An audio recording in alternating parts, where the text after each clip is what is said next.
Então foram 5 governos, 5 presidentes, mais uma junta militar. Presidentes, repito, escolhidos em primeiro lugar pelas Forças Armadas, chancelados pelo partido oficial, que era a Arena, até 1979, de 66 a 79, e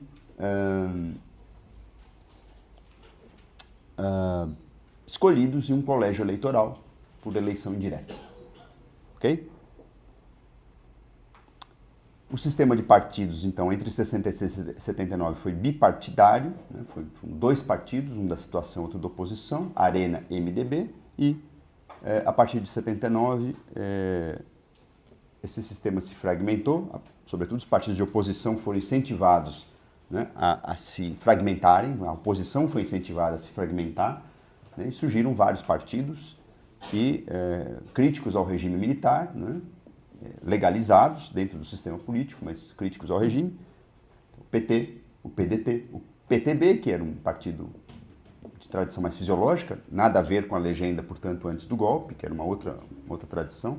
O PTB foi, vamos dizer assim, o espírito do velho PTB foi encarnado pelo Partido Democrático Trabalhista, o PDT, comandado por Leonel Brizola, e houve também o surgimento de um partido que não teve uma longa duração, o Partido Popular, PP, que era um partido, na verdade, liberal, moderado, que acabou entrando para o PMDB, inclusive em 1981, inclusive levando o PMDB mais para a direita, porque o PP, quando ele entra, ele acentua o caráter moderado, né, enfim, do PMDB. O PMDB que, à época, abrigava setores mais à esquerda e setores de direita. Mas a entrada do PP, que era um partido proposto pelo Tancredo Neves e pelo Severo Gomes, né, procurava, vamos dizer assim, criar uma alternativa de centro-direita, né, ao regime militar. E quando eles entram, portanto, para o PMDB, né, o PMDB acaba também, vamos dizer assim, reforçando o seu lado mais centro-direita. O que vai ser determinante para o processo de transição. Quer dizer, será esse o caráter da transição brasileira. Esse grupo será fundamental na articulação da transição e na eleição, na sucessão civil ao regime militar em 1985. Né? A gente vai ver também um pouco disso. Né?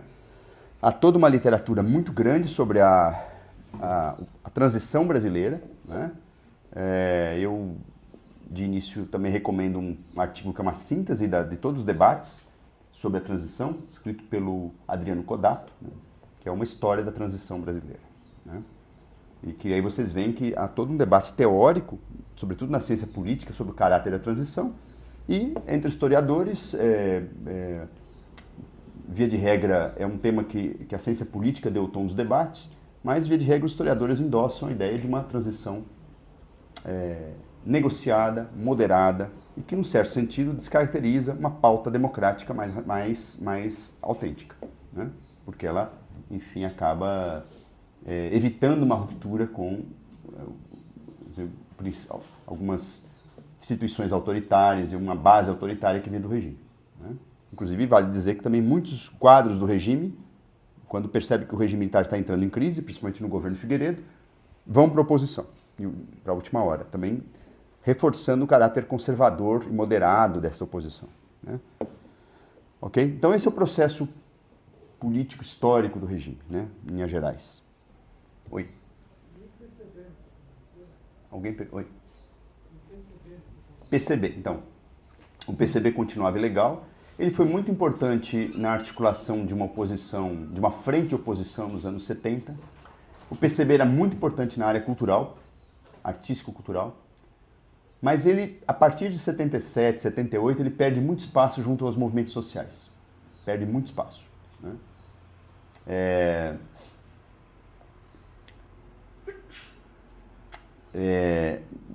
E é interessante que ele, pelo menos no mundo sindical paulista, ele é atropelado pelo surgimento do chamado novo sindicalismo, do que vai dar depois no PT. Né? Então, no movimento estudantil também o PCB já tinha perdido muito espaço, né? Seja para os trotskistas, para os grupos trotskistas, seja para a esquerda católica. Né? Então, é interessante que o PCB, o Partido Comunista Brasileiro, perde muito espaço nesses movimentos sociais. Mas mantinha prestígio na imprensa, né? Enfim, muitos quadros do PCB atuavam na imprensa, inclusive na imprensa liberal, no campo artístico, muito importante, né? Nas articulações parlamentares, né? E ele, vale dizer que o PCB atuava dentro do PMDB, porque ele era ilegal, foi legal até 1985, bem como o PCdoB. O PCdoB tinha mais presença, o Partido Comunista do Brasil, o PCdoB, tinha mais presença nos movimentos sociais, né? Menos presença no mundo intelectual, no mundo da política institucional, mas também atuava dentro do PMDB. Ok? Então foram dois partidos importantes nesse processo, mas sobretudo o PCB já estava em crise, né? Há uma dissertação de mestrado escrita na Unicamp, defendida na Unicamp, na ciência política, muito interessante sobre isso, que se chama O Ocaso do Comunismo Democrático. Eu recomendo a leitura para quem tiver interesse, é um estudo bastante alentado, bastante documentado sobre a crise do PCB nos anos 70 e parte dos 80. Okay? Bom, aí vamos pensar agora um pouco a periodização do regime. Né? Como que o regime é pensado, como que se construiu, que se consagrou uma certa periodização do regime militar, e que, na verdade, não é uma periodização neutra. Quando a historiografia ou quando a sociedade consagra uma determinada periodização sobre um período histórico, sobre uma época qualquer, né, é porque ela está organizando a memória desta época. Atenção para esse aspecto. Periodização não é simplesmente uma sucessão de datas que demarcam o começo e o fim dos fatos. É um processo de organização da memória e da análise histórica, né? Então, voltando aqui ao tema, quer dizer, é importante que a gente pense nessa periodização consagrada do regime militar brasileiro. Aqui no slide, vocês têm a periodização tal como a sociedade e boa parte da historiografia consagraram, né? Mas eu também queria apresentar algumas questões, alguns problemas aí dessa forma de periodizar o regime, que me parece que ela é tributária de uma memória, de uma determinada memória do regime militar, né? E sobretudo de matriz liberal, que não tem problema nenhum, em princípio, mas que também não pode ser aceita sem crítica, né? Então vamos lá, quer dizer, como é que o regime militar ele é periodizado classicamente, né? Via de regra, o regime é dividido em 3 grandes fases. A última fase, às vezes, se divide em 2. Vocês devem lembrar dos livros didáticos, enfim, né? Das apostilas, né? Isso deve ter aparecido muito dessa maneira. A própria imprensa divulga muito esse tipo de periodização. Então, tem uma primeira fase do regime militar, 64 a 68, 1964 a 1968, que é uma fase sobretudo nos anos 70, foi vista como um período muito específico do regime militar, um período, portanto, pré-ato institucional número 5, pré-AI-5, e que acabou entrando na memória social como um período de uma fase mais moderada, e eu uso muitas aspas, né, nesse conceito do regime. Por que moderada? Porque havia uma relativa liberdade de expressão, né, artística, havia uma certa liberdade de imprensa, a censura existia, mas não era tão rigorosa quanto será depois de 69, né? Portanto, alguns até chegam a dizer, né, uma expressão muito polêmica, muito problemática, né, que se tratava, portanto, de uma uma ditadura branda. Eu não endosso essa visão, né? Embora também reconheça que ainda não é possível nomear o regime militar neste momento como um Estado policial terrorista, né? Veja, o conceito de Estado policial terrorista ele é bem específico, sobretudo de Estado terrorista. Ele é muito específico, né? Ele, inclusive, foi cunhado para explicar os regimes militares de segurança nacional na América Latina. Então, obviamente, nessa primeira fase não se tratava de um regime, né, que praticava terror de Estado sistematicamente, embora já houvesse torturas, já houvesse violências contra movimentos sociais, intervenções em sindicatos, cassações de cidadãos e parlamentares, fechamento de congresso, né? Enfim, então havia já um regime autoritário colocado, certo? É a fase que, mesmo antes do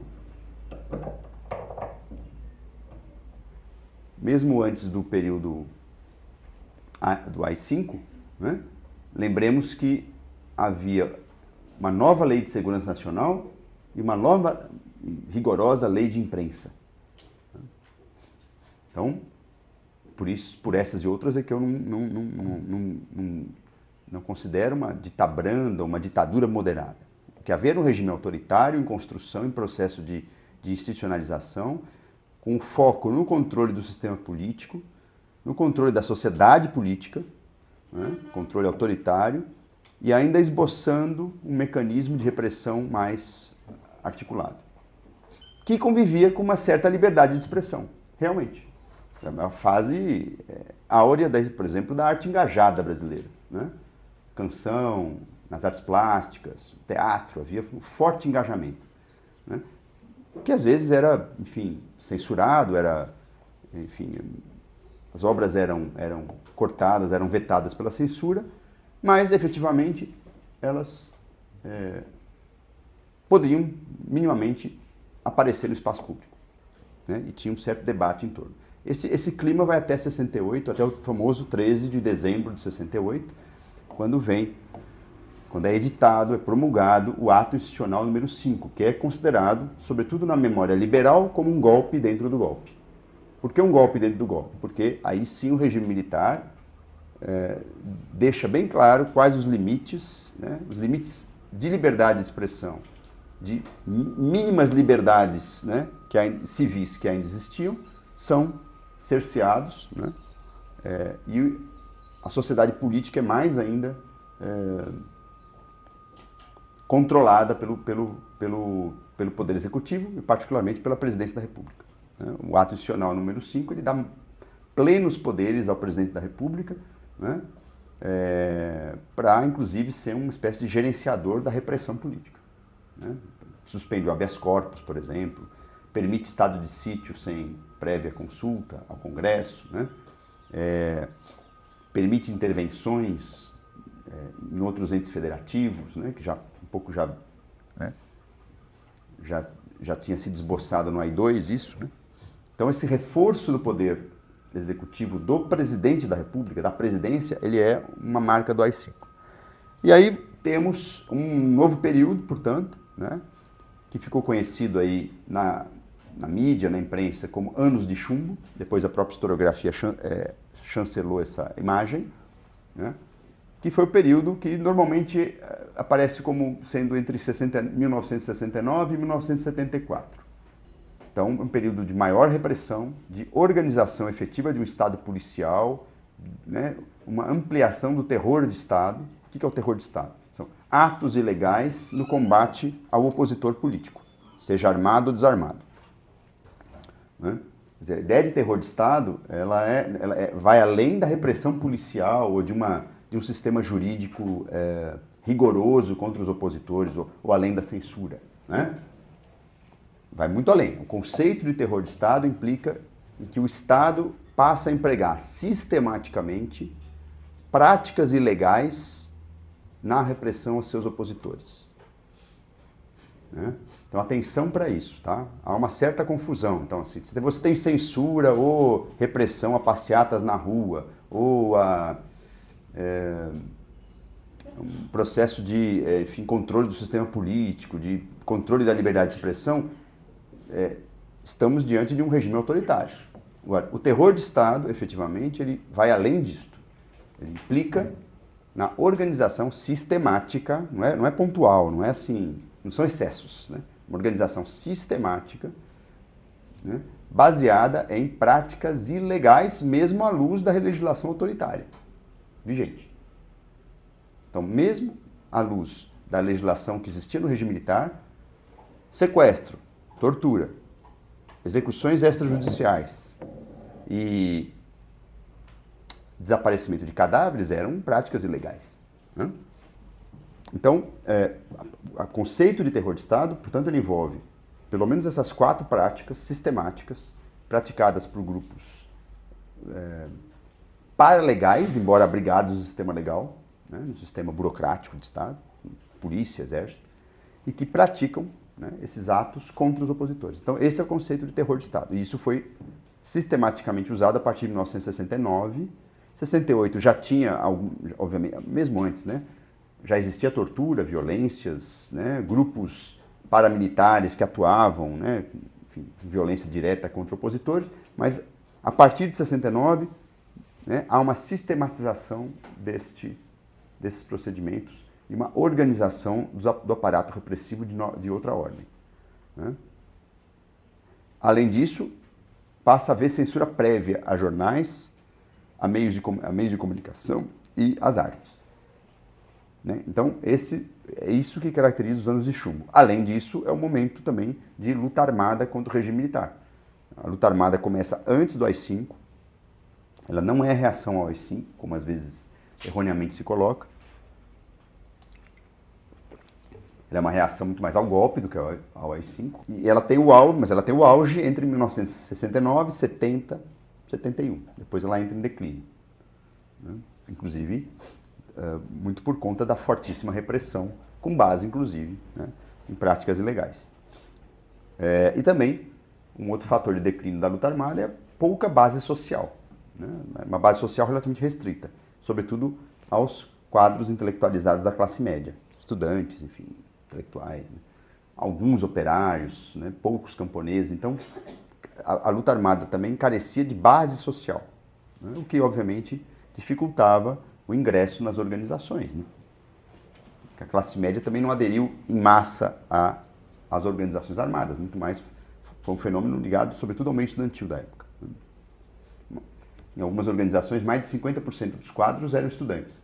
Se a gente for comparar com a composição demográfica da sociedade brasileira, né, nós não temos 50% de estudantes.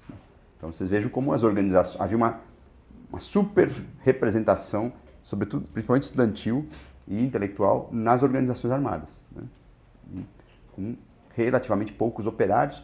Algumas organizações tinham muitos militares e ex-militares, né, principalmente a VPR tinha acho que 20%, 30% de militares, ex-militares também.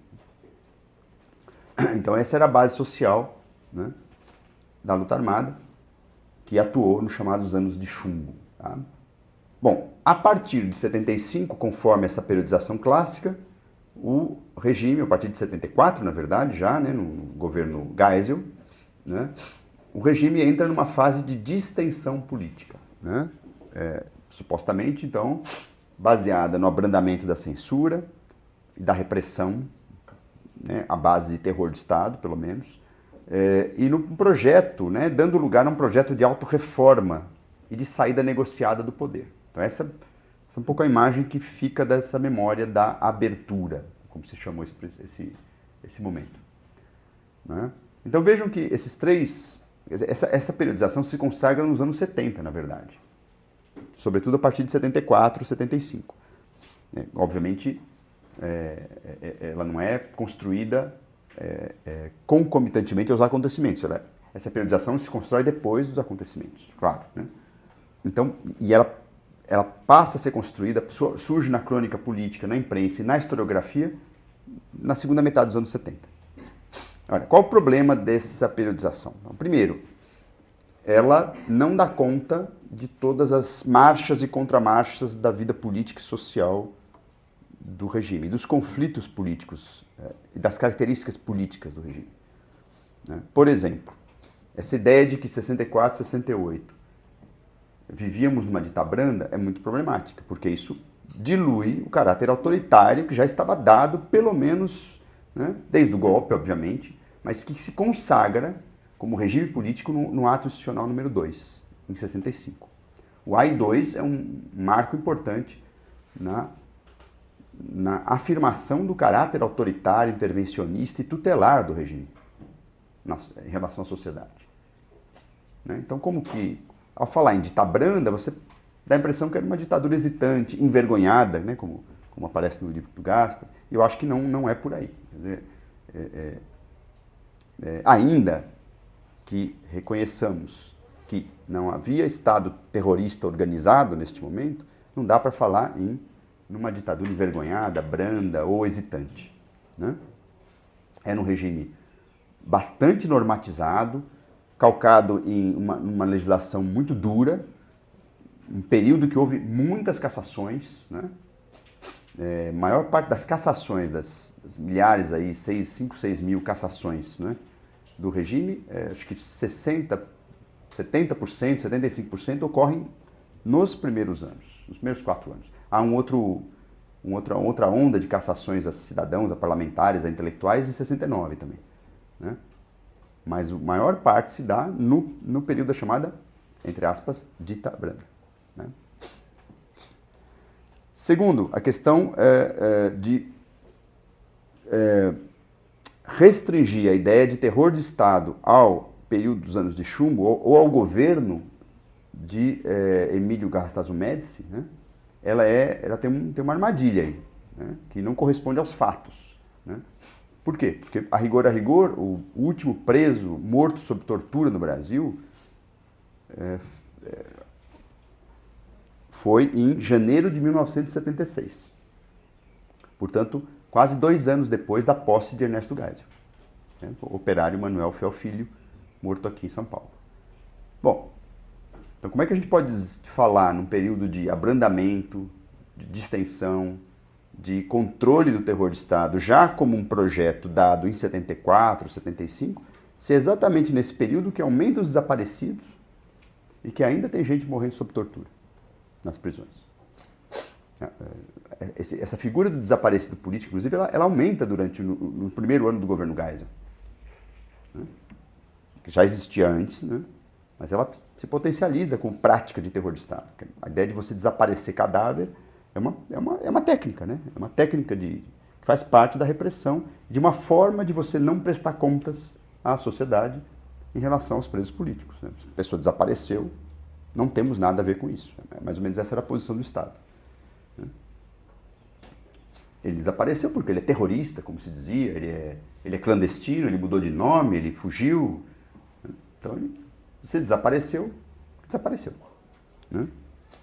Então, essa fala oficial, obviamente, não tinha credibilidade junto à sociedade, aos setores mais, enfim, articulados da sociedade. Mas, de todo modo, era essa fala oficial do Estado, à época. E vejam, até quase metade do governo Geisel. Então, tome muito cuidado com essa ideia de que terror de Estado está ligado unicamente ao governo Médici ou aos anos de chumbo. Né? E, finalmente, em relação à terceira fase, como pensar, né, esse período da distensão-abertura? Quer dizer, quando o Geisel anuncia a possibilidade de distensão, né, isso significa que ele já estava pensando numa transição para o poder civil ou para a democracia? Ou implicava muito mais numa institucionalização do próprio regime militar, do próprio autoritarismo?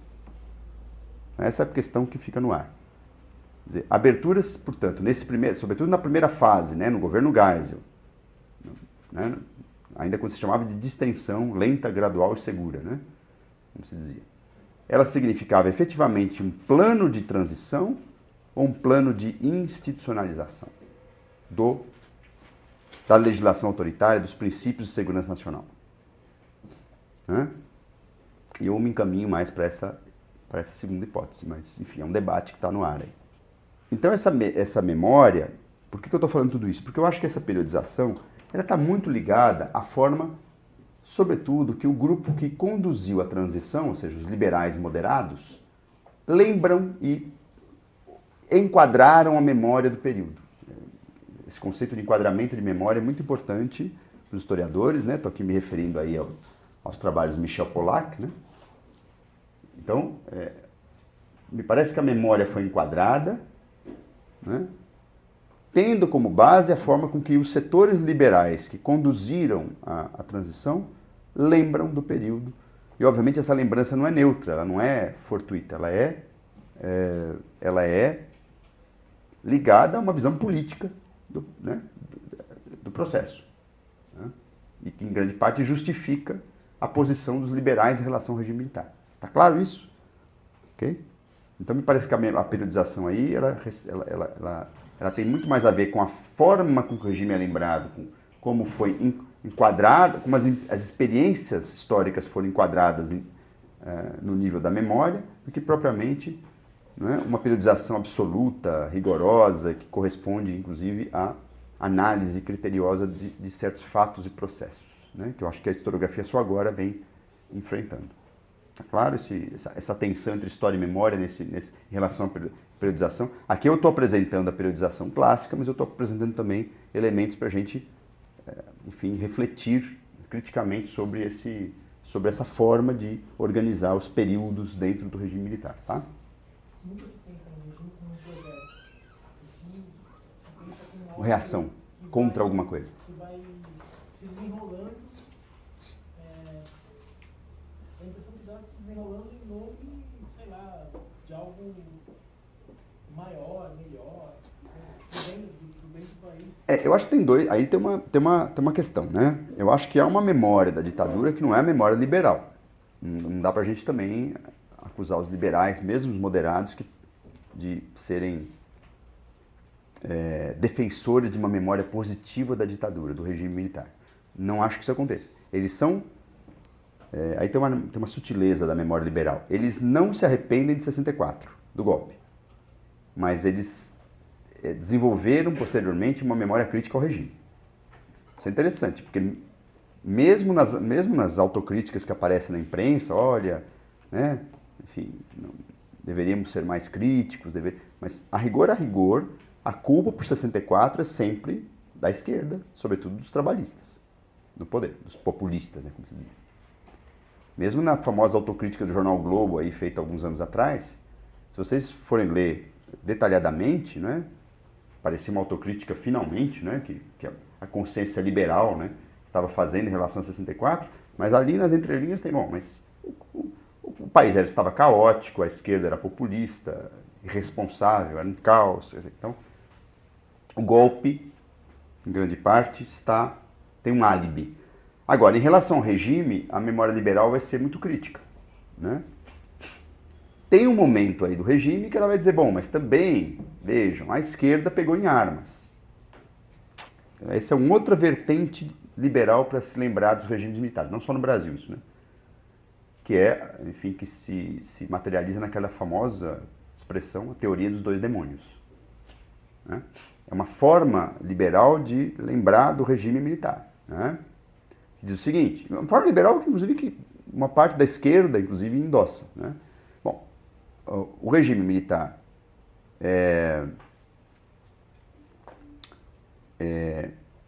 era um demônio radical da direita, mas havia o demônio radical da esquerda, que era a luta armada, os guerrilheiros, enfim, né? E a sociedade foi vítima dos dois demônios. Isso aparece na Argentina, no processo de transição na Argentina. Lá não cola muito, né? Porque, enfim, a própria mobilização dos grupos de direitos humanos fala, não, calma lá, não dá para colocar lado a lado os demônios, há um demônio muito maior, que é a tortura, o desaparecimento, o terror de Estado. No Brasil, é interessante porque essa teoria dos dois demônios não era forte até os anos 2000. Ela aparece com muita força na virada do século. Sobretudo, coincide com a ascensão da esquerda petista ao poder. Então tem uma questão para a gente pensar, né? Porque até então havia uma certa convergência da memória crítica do regime militar, né? Havia uma convergência da memória crítica. Os vários grupos opositores, ou mais liberais ou mais à esquerda, compartilhavam de uma crítica. E é exatamente a crítica nascida nos anos 70, que a Denise Hollenberg estuda, inclusive, né, nos seus trabalhos sobre memória, né? Sobretudo a partir de 1979, quando há uma convergência tensa, né? Não é uma questão tranquila, resolvida, porque a questão da luta armada nunca teve um lugar nesta memória, né? Crítica, mas era uma memória crítica. Né? Era uma memória crítica.